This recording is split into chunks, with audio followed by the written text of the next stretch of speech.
Good afternoon to everyone, and thank you for joining us this afternoon. My name is Javier Rodriguez, the principal of RISCO Insurance Services, and we're happy to present today how to manage your workplace during the COVID-19. As we see, things have changed in the last 45 days. What we thought was ebbing away has resurged. So this has prompted this webinar, and we want to thank all those our clients, partners, and those guests that have joined us. So I want to start with just kind of an intro to a little bit what we do for those that have not don't know much about our firm and the things that we do. You ready to? Okay. So give us a minute. You are here. Okay. One of the things that RISCO does is integration. Integration is a coordination of uniting of different components into one unit. So what that means is what we do is we take our products, our services and our products, and we blend them together, integrate them. So we don't just sell products, insurance products, but we integrate them with education, loss control, risk management, education. Now it's COVID-19 training. Since the pandemic started, we began a YouTube channel that's really dedicated to the era that we're in the COVID environment. The link is on there. All of these webinars are already loaded. This one, the PowerPoints are already there, so you can feel free to review them at your leisure. We've had some very good, really good seminars, and we're dedicated to continue to be there for our clients and our partners in this challenging time. We also have a RISCO Facebook page that we put many of our different activities in our webinars. Kind of want to show you a little bit on the bottom. There's been a lot of debate about police. We've taken a position that we endorse our peace officers. We believe that they're necessary and they do a good for our community and really the foundation of our culture.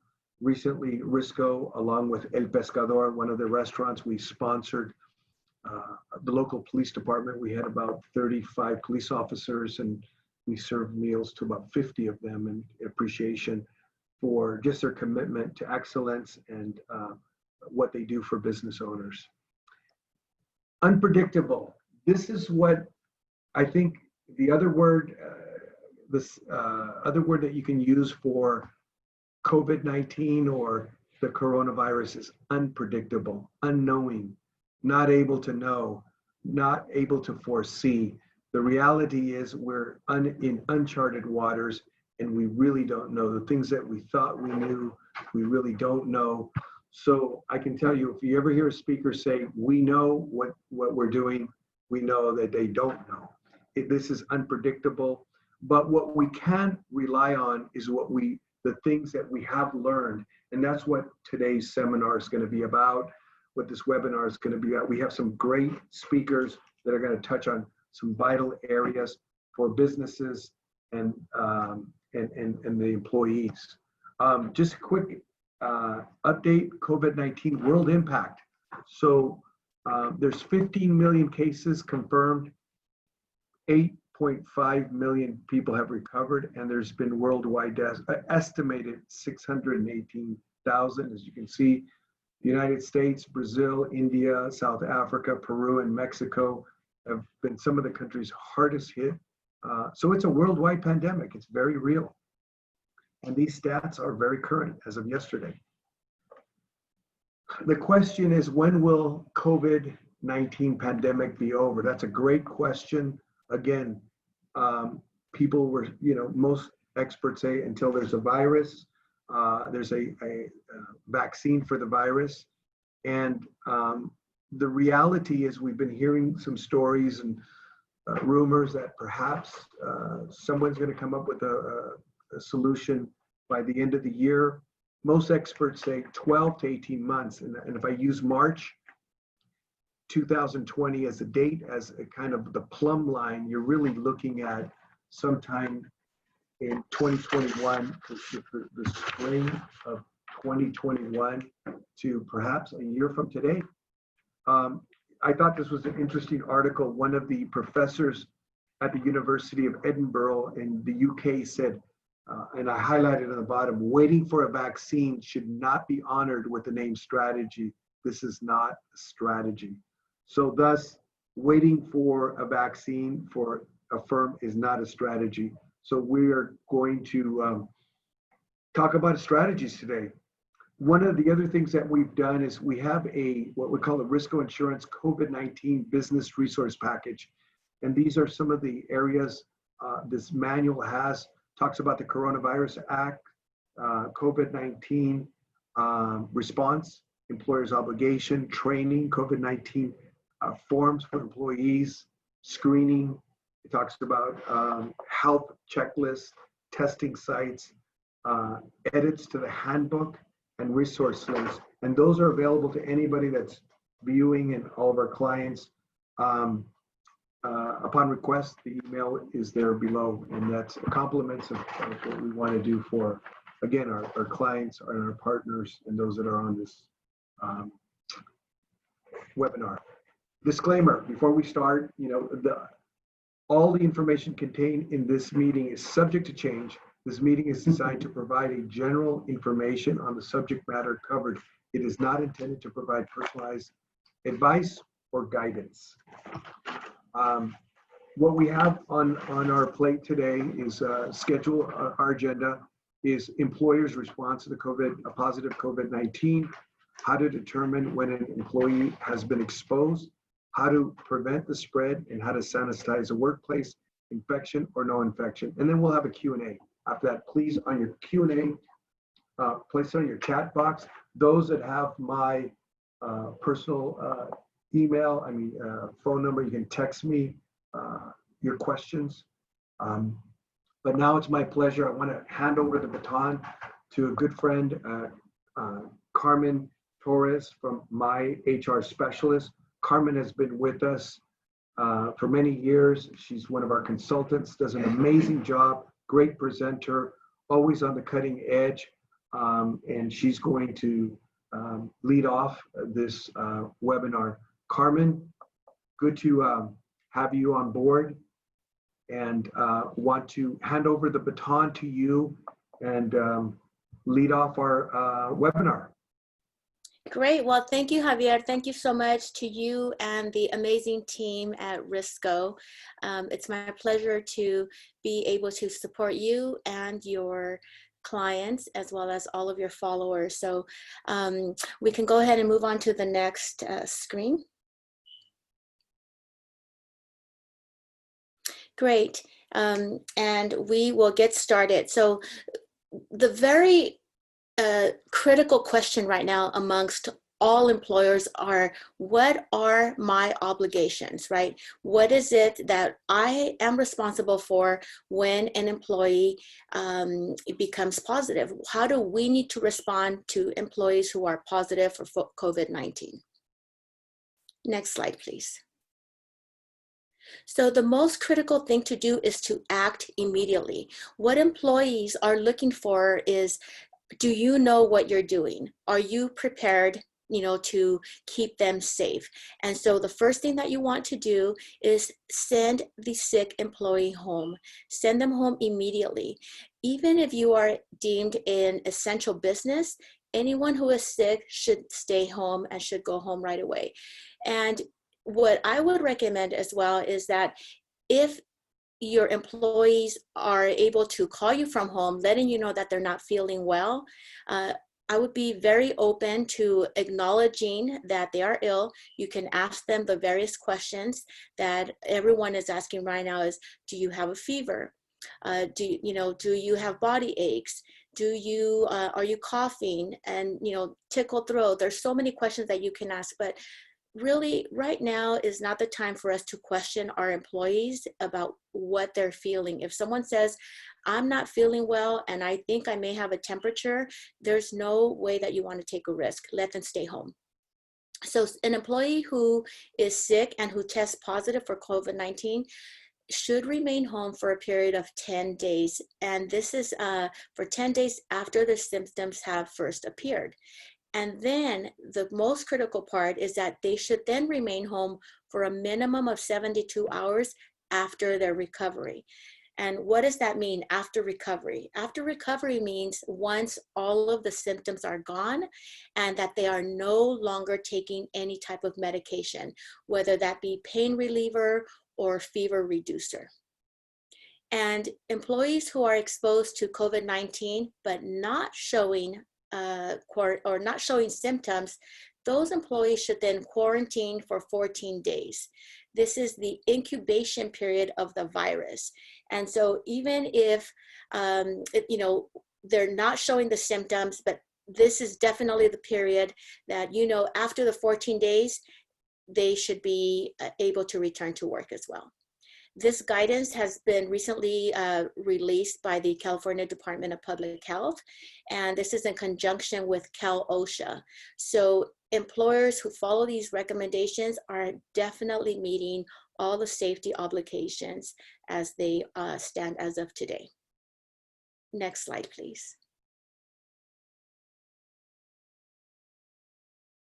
And how do we determine close contacts? What does that mean, right? So the next step that employers should be doing is ask the employee that becomes ill to think about places where they've been recently, identify coworkers who they've been in close contact with.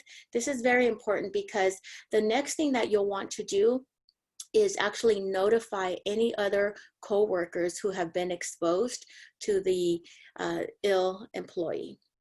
And close contact is actually defined as having been within 6 feet of the infected person for a minimum of 15 minutes. So it could be 15 or more minutes. And this means that all parties could have been wearing masks. So this is a minimum of 15 or more continuous minutes, even if all parties were wearing a mask. So businesses that have incorporated preventative measures, such as the decals of that say 6 feet apart, or limiting the face-to-face work interactions by having the clear shields, they may find that the number of exposed employees will definitely be minimal, and this should limit any employees from becoming ill. This is definitely something that I've seen with some of my clients, is that those businesses who are using those type of preventative measures are seeing really good results in terms of ensuring that they've kept COVID-19 out of the workplace. This is exactly the reason why those preventative techniques are very critical. They're frowned upon, but they're very critical because it does take a lot of time and it could be costly in some cases, but nonetheless, it's important to maintain safety. Next slide, please. So quarantine, right? So if someone is determined to have been in close contact with the infected employee, then this person again would be sent home. And in the case of a quarantine, this would be for an incubation period of 14 days. If the quarantine employee then develops COVID-19 symptoms, then they'll need to stay home for 10 days after their symptoms have appeared, and then 72 hours after being symptom-free. So it's very similar. However, even whether an employee has COVID-19 or not, if they've been exposed, there's still a risk and the potential that they may become positive.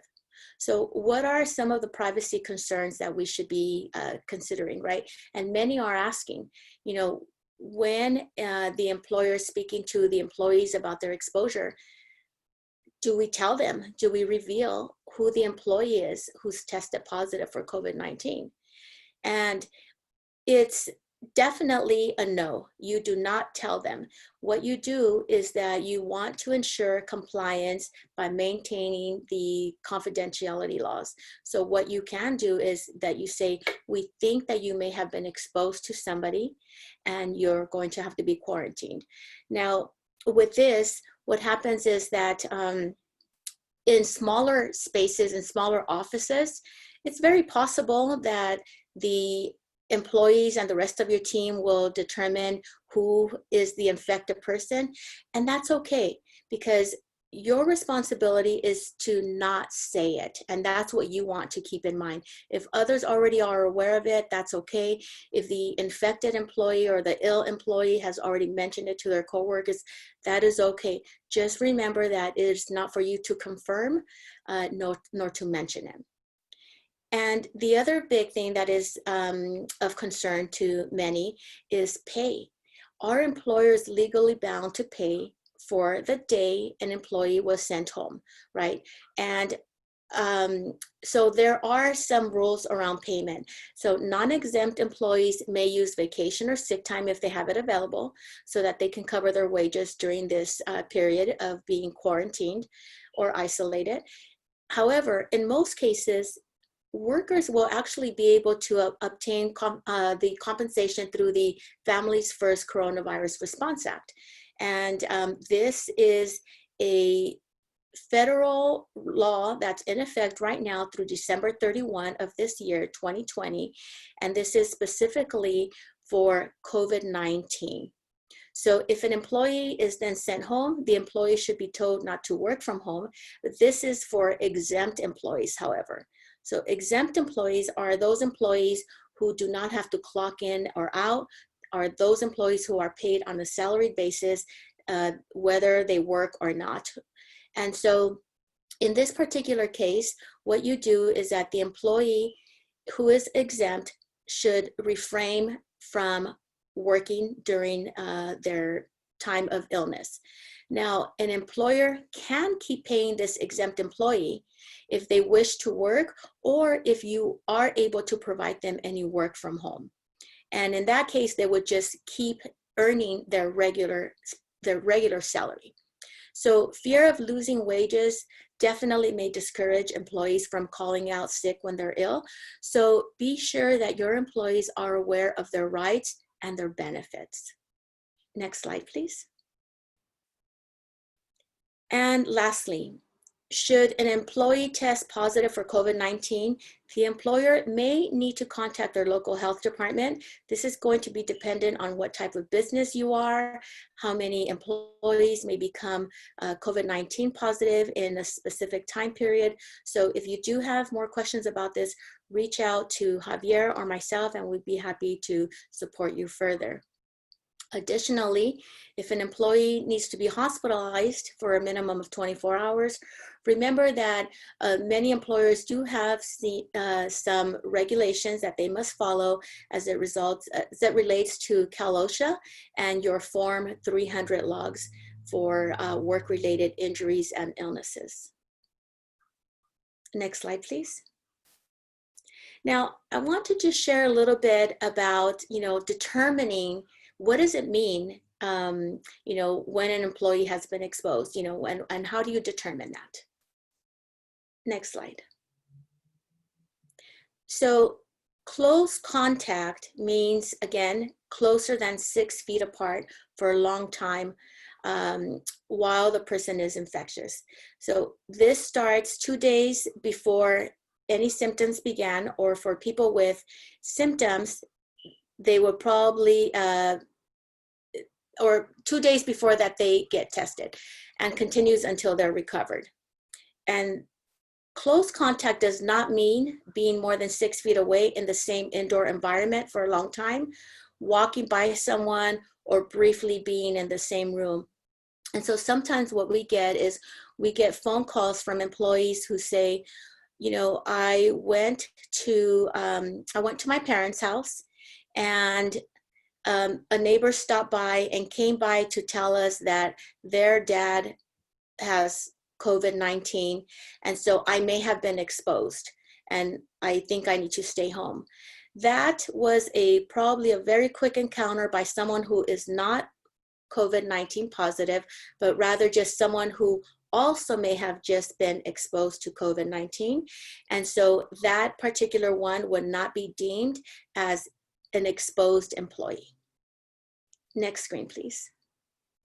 So what are some examples, right? Again, you live in the same home as someone who is COVID-19 positive, or perhaps you are intimate partners, or you have you rode in the same car with the person who was infected by COVID-19. And examples of not close contacts would be that perhaps you might be a server who gave an infected person their to-go order, or you were in front of the infected person in line at a store, or perhaps you're the cashier at the place of business, and then you were notified by an infected person that others in your workplace may have been exposed. So those are very brief moments of exposure and do not count towards the what does actual close contact mean. Next slide, please.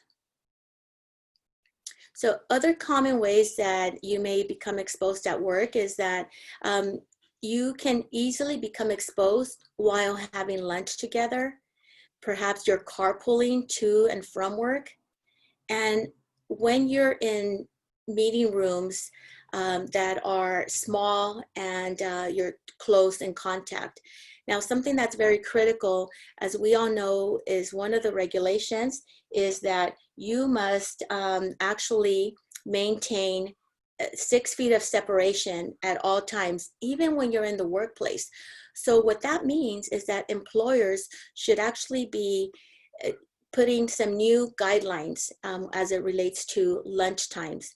And whether it's, even if all of your employees have to go out to lunch at the same time, it's finding ways to make sure that they're not eating in the same room, because what happens is that you may become exposed as a result of having lunch together with someone else. Recently, we did have a client who had a potential outbreak in their place of work.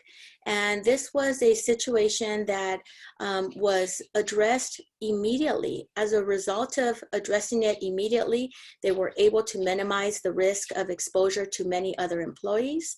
But the one thing that we're sure of right now is that the infection likely occurred, or the exposure to the infected person likely occurred during a lunch period and carpooling. So again, have some guidelines in place for your employees so that they understand that even lunch periods can, while they may be short, they can infect others. Next slide, please. Thank you very much. I appreciate being able to provide you this information.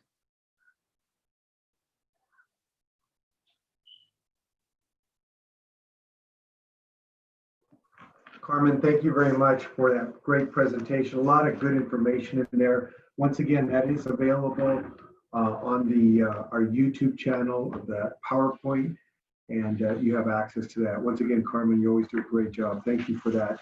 Now, I'd like to go to our second speaker from Armando Diaz, representing his firm, Facility Management Group.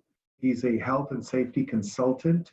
Again, Armando, we have a long history with him. He's Cal OSHA certified, and he's done a great job with our clients. Armando, good to have you. Thank you, Javier. Good afternoon, everyone.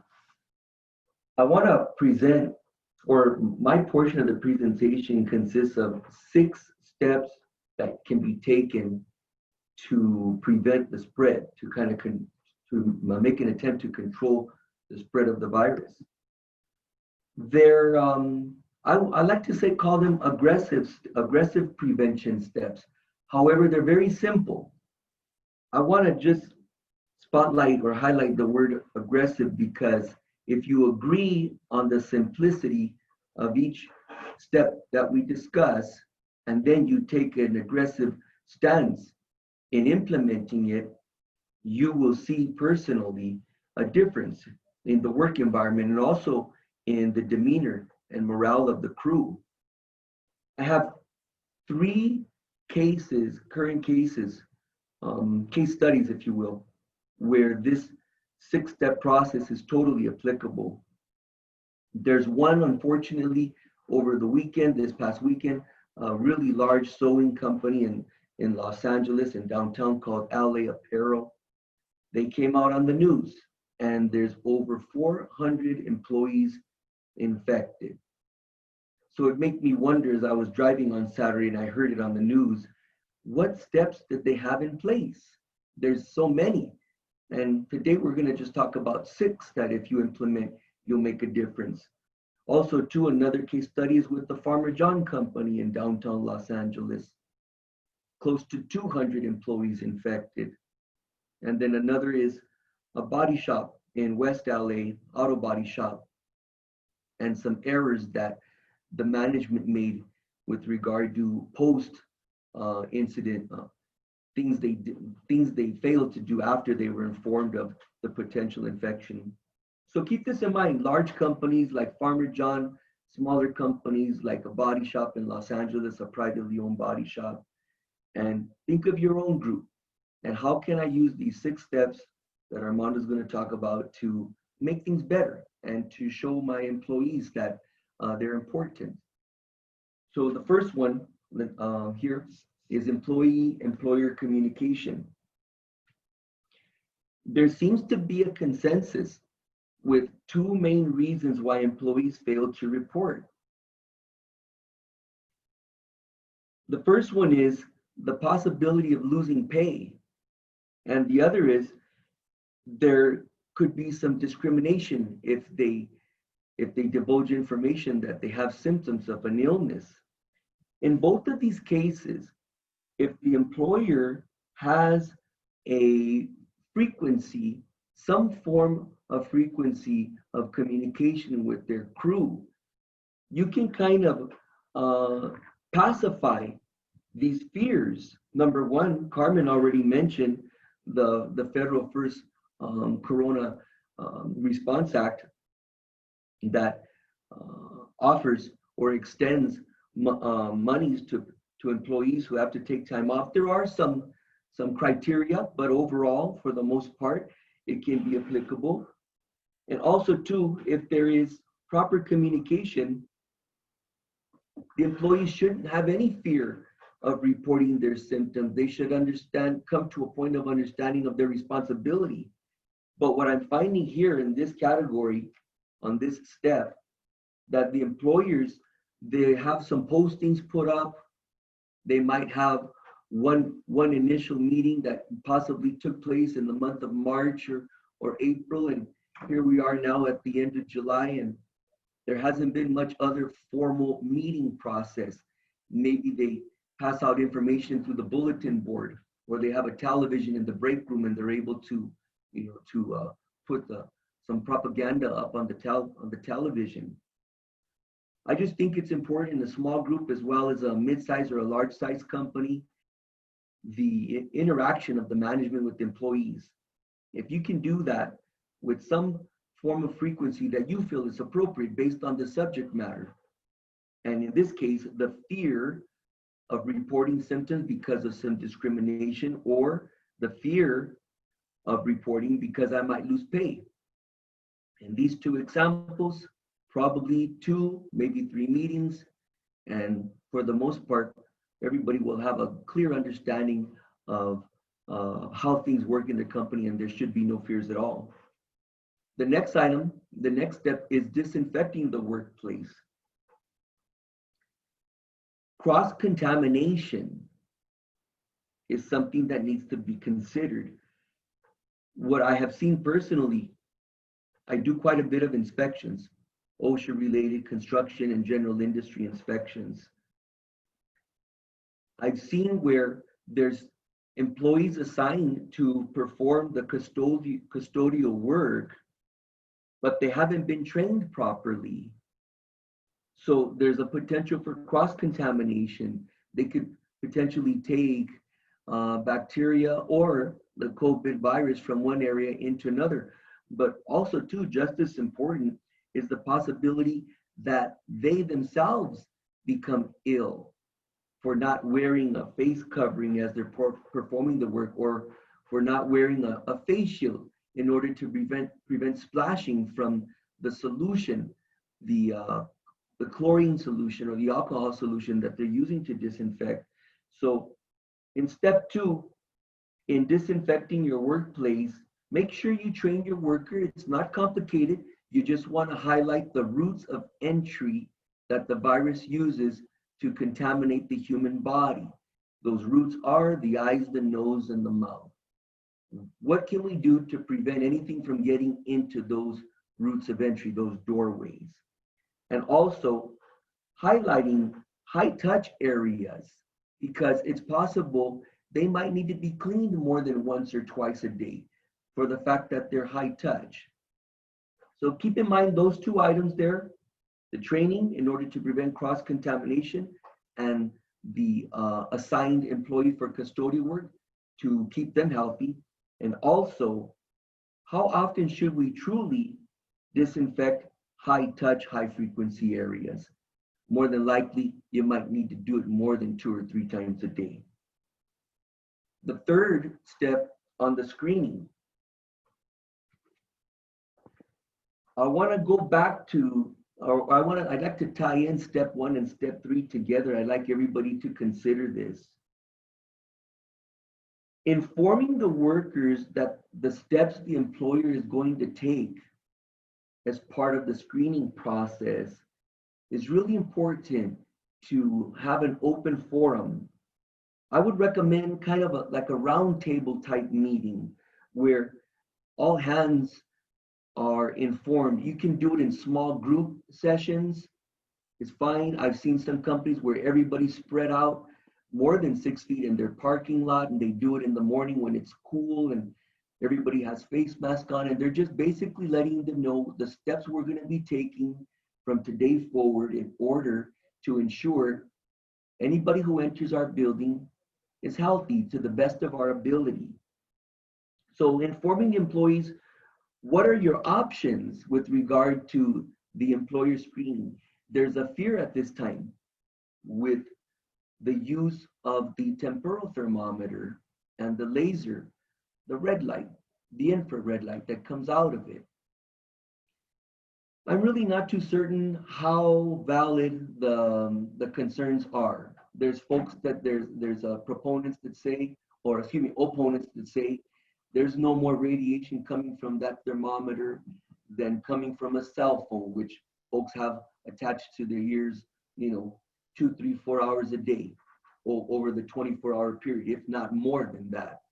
But nevertheless, I think it's important to address an employee's concerns.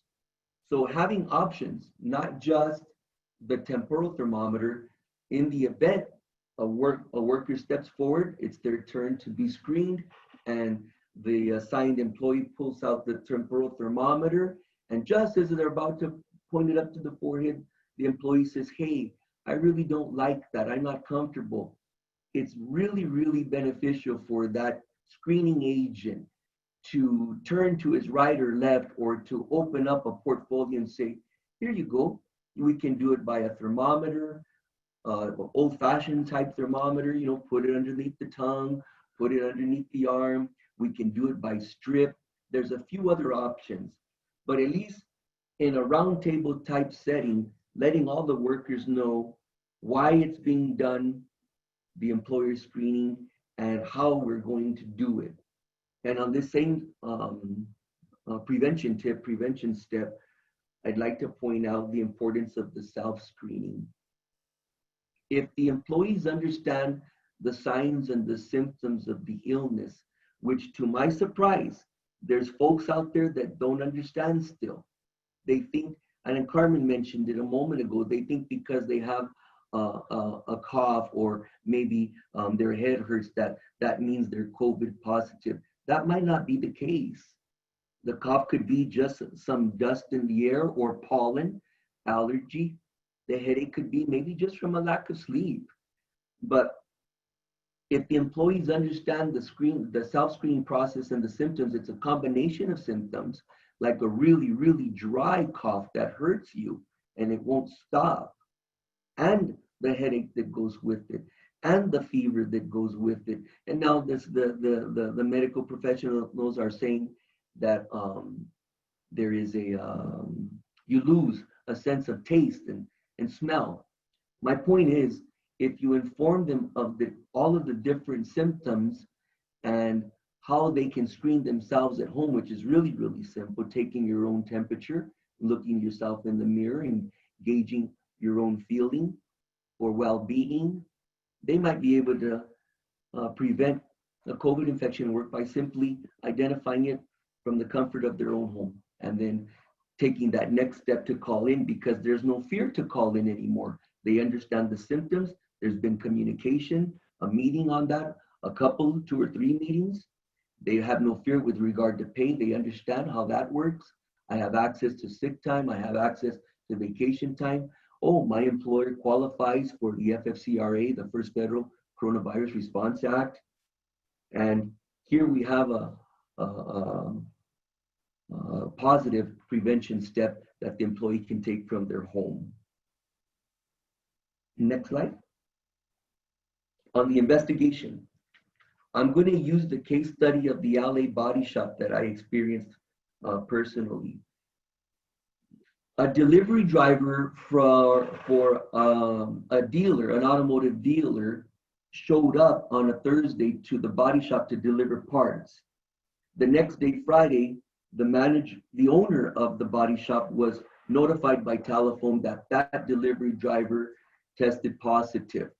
So with that being said, the owner manager of the body shop automatically went to the receiving department. It's only one person, employee, who manages that department. He immediately sent him to go test, told him take the day off, go and test. It's Friday anyways. And then he restricted access to the area. Saturday, nobody works. Sunday, the owner manager comes in on his own to perform disinfecting measures, and which were very, very thorough. He received information, a telephone call from his employee of the receiving area stating, hey, I'm negative. I have no issues whatsoever. And then here comes Monday. So there's been approximately 72 hours, definitely more than 48 hours. And there's a general consensus with regard to how long the virus lives on surfaces. And it's an agreed consensus, approximately 48 hours. We've got way over 50 hours of time since that delivery driver made his presence at the body shop and delivered one box, and the receiver signs it, and they're both on their way for the day, less than 15 minutes of contact. Well, the lead mechanic for the body shop happened on that Monday to go to the dealer to make a pickup, a will call. They didn't want to wait for the delivery driver. They thought, we'll just make a will call pickup. While he's there, he overhears, he's been there many, many times. He knows the dealer workers. He overhears the dealership talking about the driver who was ill. And so he automatically, unfortunately, sends a message by text to his co-workers at the shop. And that sets off a fire. The area I want to point out on the investigation is confidentiality and the securement of the infected area. The employer, the manager of the body shop, he did good in securing the area, but he should have notified on Monday the crew members, letting them know that we have information of a potential infection. His failure to do that, it raised a bunch of eyebrows among his own crew. And furthermore, on the investigative timeline, there was no documentation. So when workers or other insurance authorities, other authorities are asking how the process is progressing and what steps he's taking, he had some difficulty with recollecting because there was no document of the timeline going backwards in the investigation, the 14 days. And lastly, on confidentiality, that falls in line with employee notification, information, and communication. Many employees think of confidentiality. I'm finding out they feel it's the infected person's right to let others know. They don't understand that that term refers to the employer and the restriction the employer has with divulging information. So on those 3 points there, a proper investigation with documentation, everybody understanding the true meaning of confidentiality, and the securement of the potentially infected areas with notice to the workers, things should be pretty calm at that point. Step 5, physical distancing. For the most part, I see it everywhere I go. There is an issue with staggered breaks that I would like to highlight. Carmen mentioned it too. It would be a good idea if you have a lot of employees, say you got 20 employees and you have a break room that's 15 feet by 15 feet. It might be a good idea to have some staggered breaks. And of course, the training, so people understand, why are we doing this? Why are we wearing the mask? Why do I have to keep this 6 feet when the coworker I'm next to, I've known for 5, 10, 15 years? On this point, I'm closing on this point 5. I just don't want anybody out here and involved in our meeting today to think that because you have some postings up and because you're in compliance, that's the shoe in. Keep in mind, breaking habits, it's going to require some frequency of information and also just a tiny bit of enforcement from the frontline supervisors. Lastly is the delivery options. It's definitely a good idea to designate a contactless area, a touchless area. Let the UPS, let your FedEx, your local LTL truck driver know where they can place packages and place documents, and definitely using gloves in order before coming into contact with documents that are coming from the outside. Next slide, Saida. Thank you, everybody. Thank you very much for your attention. Armando, thank you for that information. And I think one of the big keys that I picked away, one of my takeaways was the fact that it's important that this information continue to repeatedly given to the workforce because it is new. And there's sometimes that I'll go into a market without a mask at the beginning, just not used to having it. And then I'll look around and I remember, gosh, I don't have a mask on and got to go back to my car. So these are just things that we're going to have to get conditioned to be normal part of our protocol. With that, now I want to talk about a real interesting subject is really how to sanitize and disinfect. There's a lot of misgivings of that, and very happy to have Veronica Corona from CM Cleaning Solutions, Inc. Veronica, how are you this afternoon? Javier, good afternoon. Thank you. I am doing well. Thank you so much for having me here. I'm honored to be presenting to RISCO Insurance and all your clients. I want to also thank Carmen and Alfredo for some great presentation, very informative. I was taking notes, so that was very informative. Thank you for having me here. Yeah, great to have you. So now we want to. So I'm excited to talk about cleaning.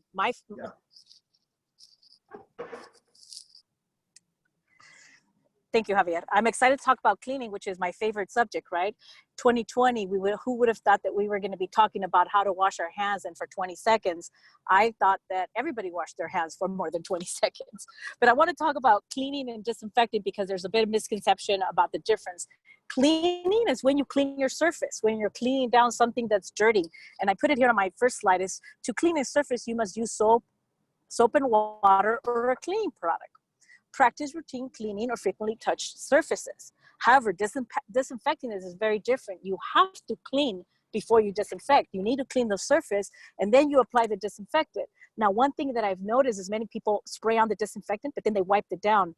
A disinfectant, it's not meant to be wiped down. It's meant to stay on the surface in order to disinfect and kill any viruses. Now, if I can go to the next slide, please.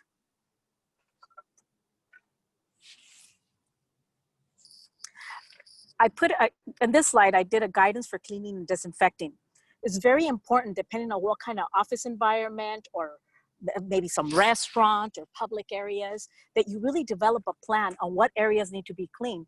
My suggestion is if you're in a public building, if you have customers going in and out all day, you probably need to be disinfecting every hour. I have a building which happens to be a medical building, and I have an employee there who all day, all she is doing is disinfecting elevators, door handles, restrooms all day. Every single hour she makes a round through the whole building. She's there for 8 hours during the day as people come and go. So it's very important depending on your industry. Obviously in a restaurant where you have a counter, where you have seating, waiting area, need to be spraying down even if it's outside because it's still living there. The virus will still live there. So develop a plan, determine what areas need to be cleaned, and determine how the areas will be disinfected. We recommend that highly used areas are disinfected frequently. Consider the resources and equipment needed. Now, there's a difference between disinfecting on your lady disinfectant, and I know that, both Carmen and Alfredo talked about this, if you have a confirmed case. If you have a confirmed case, then you need to call us in to do a COVID cleaning. And what that means is somebody who comes in a hazmat suit and they're spraying down your entire facility. And that's a whole other presentation, because that could take me just 10-15 minutes to explain how that procedure is done. And that type of disinfecting has to also stay on the surfaces. I'm going to tell you, in the last 5 days, we've done 10 COVID cleaning, which is we go in there with the equipment and we're disinfecting, spraying everything down. And when I mean everything, I'm talking from top to bottom in every single corner and every single item, computers, desks, surfaces, machinery. We recently did something, we did forklifts and machines. So it's really interesting. Implement a program. Clean visible dirty surfaces, use appropriate cleaning and disinfecting products. Very important to always follow the directions on the label. That's really important, especially, and I know Alfredo will agree with me, for Cal OSHA rules. It's very important that you read how to use the products that you're using and make sure that it's not also, toxic. And because if it's toxic, people shouldn't be around that product. Maintain and revise. Make sure you continue and cleaning and disinfecting. Maintain practices such as frequent hand washing.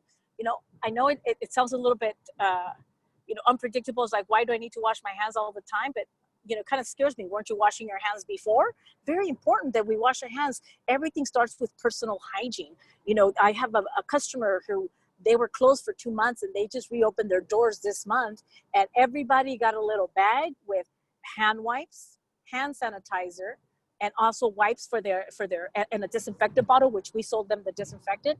And everybody has everything on their desk to make sure they're keeping their area clean. And there's also a disinfectant and wipes in each restroom, so everybody can wipe down before and after they use the restroom, which I think is great that they did that. So they brought me in and asked me how they should do it. And I'm very happy to see that this customer took action, because other people don't. So it's really up to us to maintain our own surroundings clean. Also, continue practices that reduce the potential for exposure. And Carmen and Alfredo already touched on those areas, so I won't go too much into that. But be safe. Next slide, please.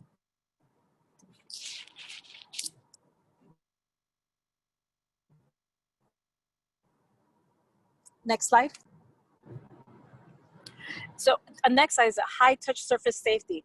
We recommend to clean and disinfect thoroughly and frequently are your doorknobs. Everybody touches the doorknobs, whether it's into your office, into a restroom, or into your building. Faucets and restroom fixtures, very important. Everybody touches them, and most of us do not wipe them off before we use them or after we use them. Countertops, tabletops, if you have a conference room, if you have a break room, it should be wiped down after every usage. Most of us don't think, for those of us in retail, your credit card terminals. And I would include on here your credit card as well. Your phones. When was the last time you wiped down your phone? Your phone gets infected. We have it everywhere. We touch it all the time. And that's really important. Now, I wanted to share 5 ways to stay safe. Practice good hygiene. Again, wash your hands for 20 seconds or more. Always very important to wear the proper protective equipment. Your mask, your gloves, your face shield, especially if you're out in the public, very important. Maintain your social distance, monitor your health, plan ahead, and stay informed. Next slide, please. I have listed some resources. Personally, for myself, I've been following whatever our governor says, because that affects our whole state. Los Angeles is one of the biggest counties here in California, and pretty much whatever LA does, most of the other counties follow. So I would suggest to follow the county, and I've listed all that resource there.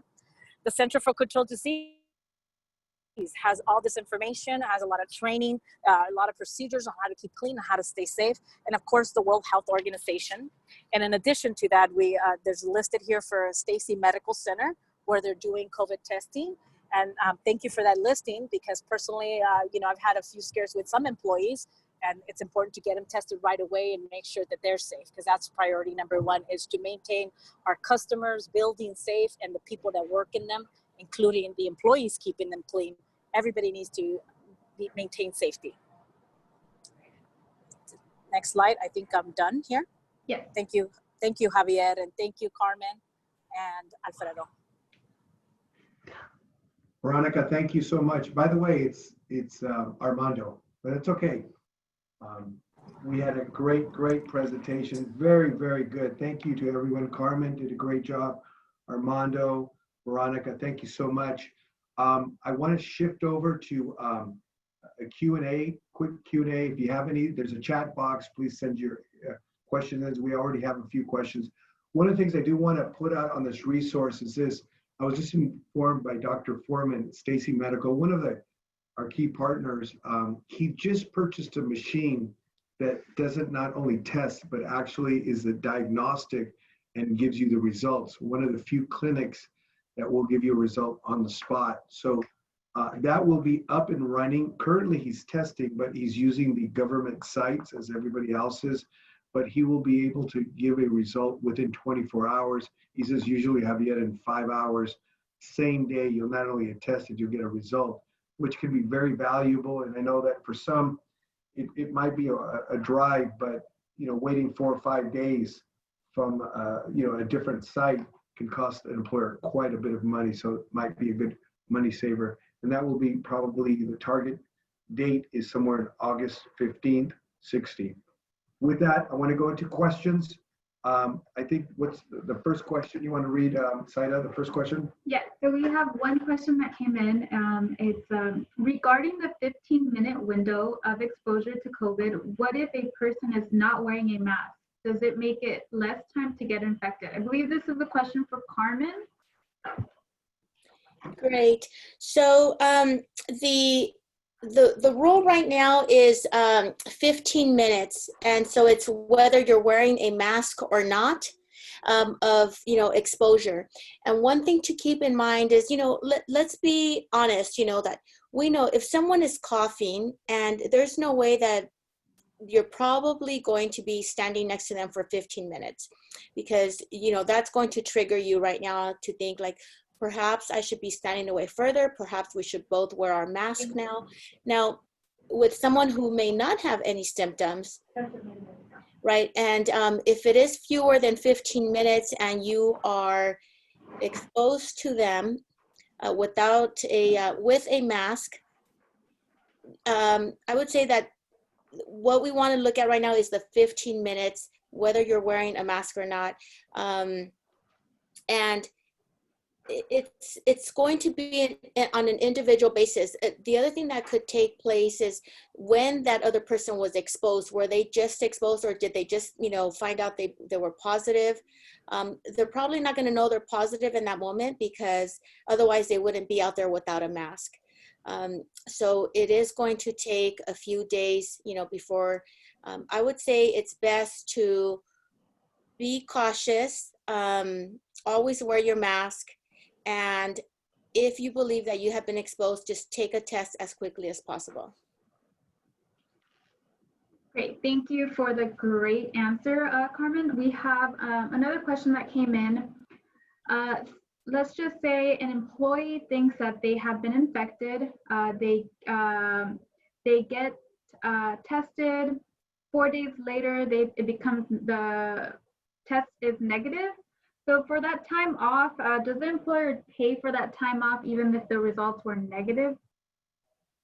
So yes, the employer would still be required to pay for them.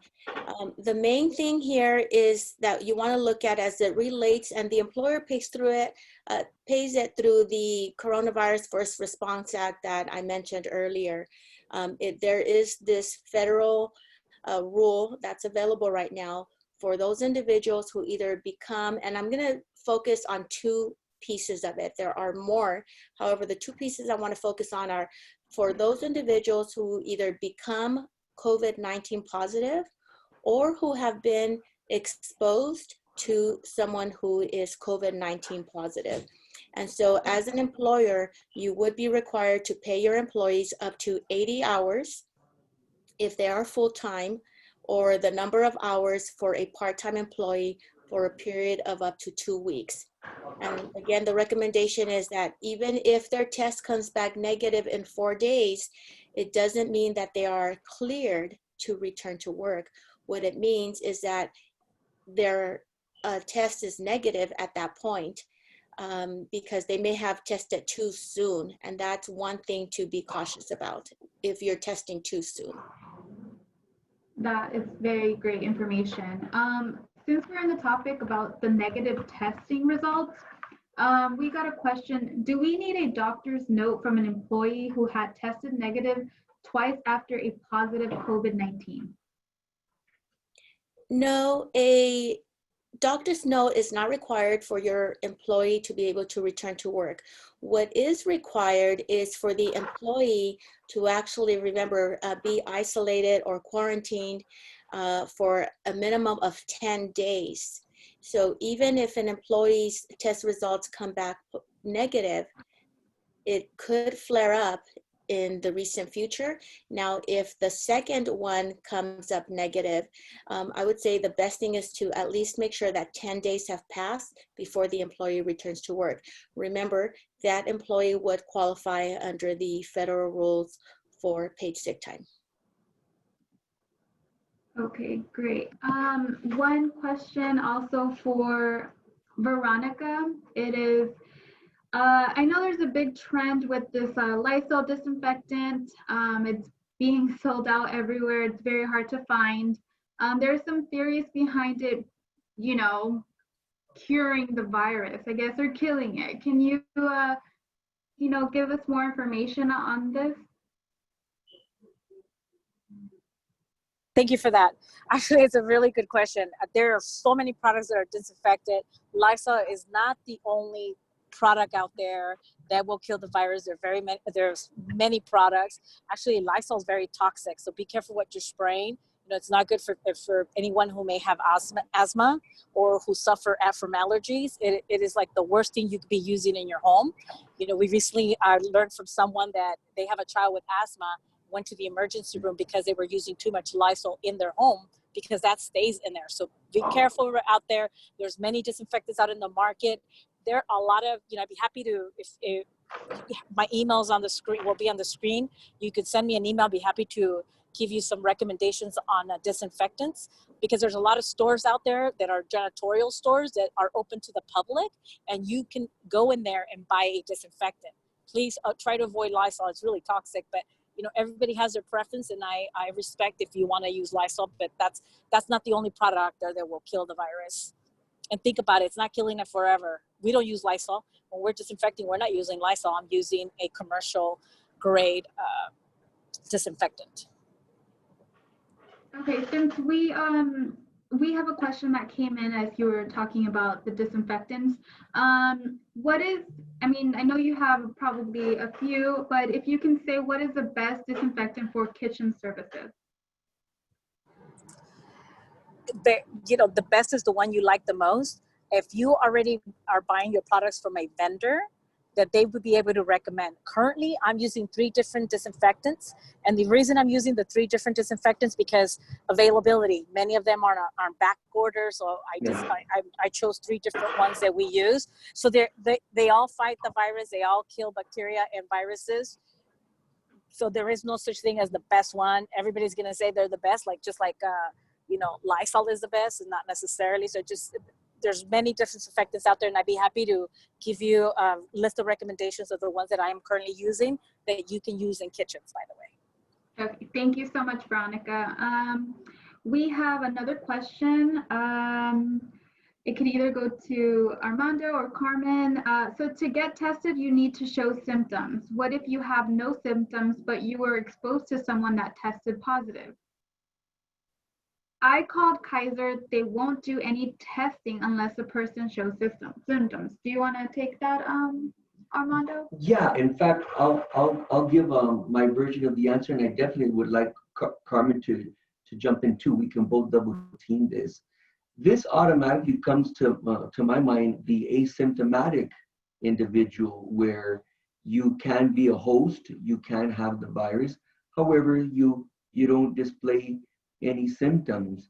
And in a case like this, it's true, there are a number of medical centers that are only accepting people with the symptoms. And I think the primary reason for that is because of the overload So with that in mind, it's one of the reasons why the city of Los Angeles, for example, and others have set up multiple testing sites. Some of them are like drive-through style, and the person can choose if they're having difficulty securing an appointment with their own doctor's office or with a local doctor office. They can contact the Stacy Medical, which was on our resources. They can just do a Google search for drive-through test sites in their local area, and they can get a test right there. Keeping in mind the issue with asymptomatic. Carmen, what do you think?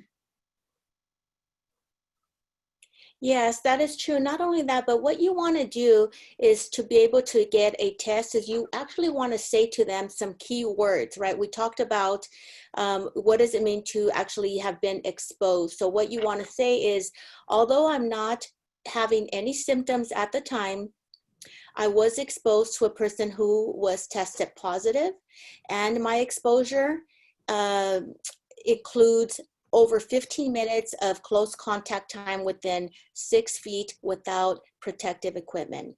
That will definitely get you in to get a test. It is possible that Kaiser at this time is, perhaps is only testing those with symptoms. But as Armando mentioned, there are many other facilities in the city of Los Angeles and surrounding counties that are testing even if you are not showing symptoms. Great, thank you. We're going to, do we have one more question? No, Okay, that's it. So we want to try to keep it close to 3 o'clock. We want to thank everybody for joining in. I want to thank Carmen. Thank you so much for your participation. Armando, like always, did a great job.